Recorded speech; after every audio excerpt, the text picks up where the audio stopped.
Crash, Chapter 1. There were some strange things that night that Edgar Emberson had seen. He could have sworn he'd hallucinated most of it, except for that car. He knew the car was real. It all started one fall night when Edgar Emberson, 15, took a walk up his road. He did this every day, but it was at night this time, and he wanted a little bit of a change. Walking the same route every day can get rather boring. The darkness outside would put things in a different perspective. Tonight, he had a flashlight in his hand. He kept it off most of the time, though, because the moon was out, and there were a few streetlights here and there. His house was at the end of a cul-de-sac, and the light at the end lit the way for much of the street as Edgar started up the road, leaves blowing casually around. As Edgar started walking, he saw another light coming up from the road. It was a car's light. Edgar thought nothing of it, and didn't stop walking, but rather moved to the side of the road to let it pass by. The first thing Edgar noticed, however, was that the car was driving dangerously close to the side he was on at the time. So now Edgar did stop, as the car was now 15 feet from him, as the light seemed much brighter now being closer to him. As he stopped, the car also stopped. There was a blank silence for what felt like a minute, but really only encompassed 10 seconds, with nothing but the engine of the car grumbling away. Then the car revved its engine, ready to start up again.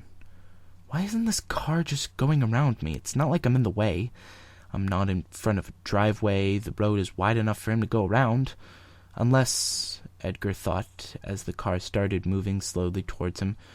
Crap, this car's trying to hit me. This thought raced through his mind as he frantically dove to the left, faster than he could have ever possibly moved in his life. The side mirror of the car whacking the back of his hand as he fell to the ground, out of the way of the path of this murderous vehicle. Edgar slowly got up, began to catch his breath, and observed the car. It had crashed into the tree that Edgar had been standing in front of.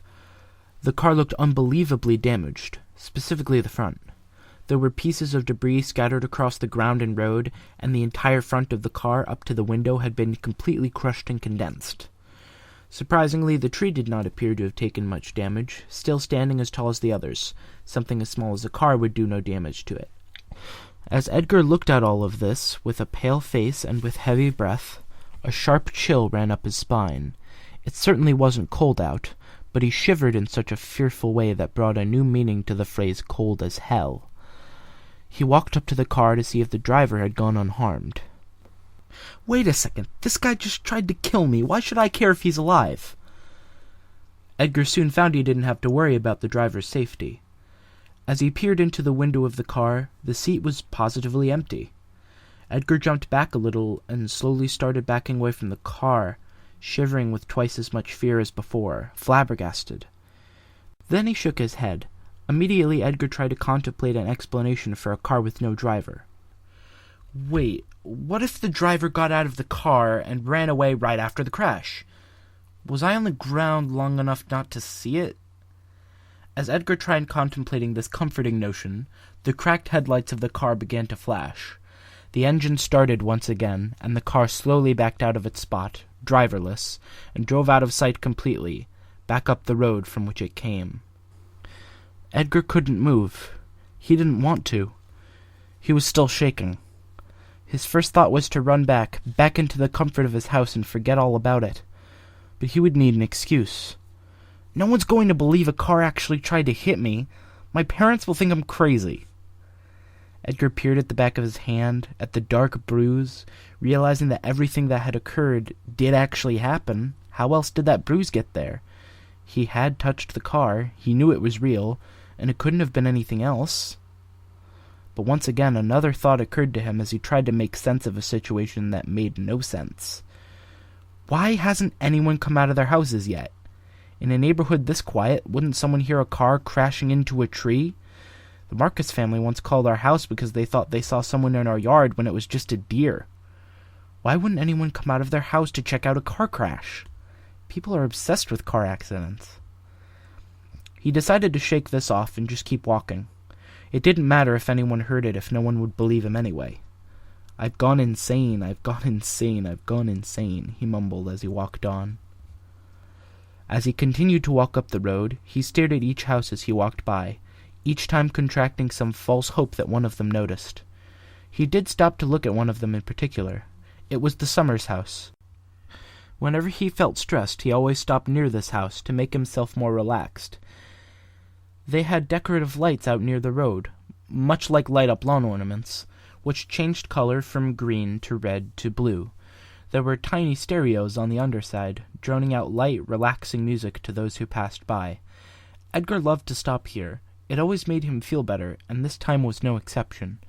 But something was different about the lights now. As Edgar stared, in a daze, breath beginning to lighten, the light stopped when it reached red. As it stayed in the state of red, the music slowly fizzled out into static.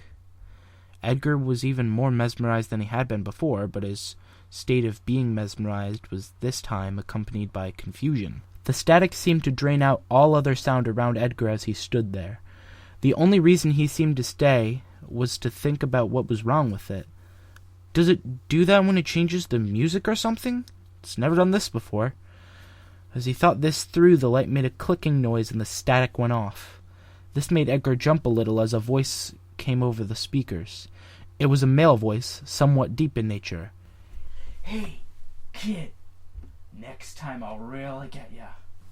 As the voice continued on to laugh in an almost demonic tone, Edgar turned and ran. He ran back down his road toward his house. His heart was beating faster than he'd ever felt just from fear. His endurance wasn't that great, so he stopped halfway, walking as quickly as he could while he caught his breath. At least he was away from the lights. Nothing around him seemed real. As he slowed to observe around him, another check on his sanity, he looked down the road to see a stray black cat walking toward his house. He clicked on his flashlight to get a better look. All that showed was his mailbox. Was he so disoriented in his sight and his breath that he was mistaking his mailbox for a cat? Maybe he was going crazy. That was what made him feel worse. If the noises and apparitions weren't real, it meant he was crazy. Edgar didn't want to be crazy. But if he wasn't crazy, he didn't even want to think about it. End chapter 1.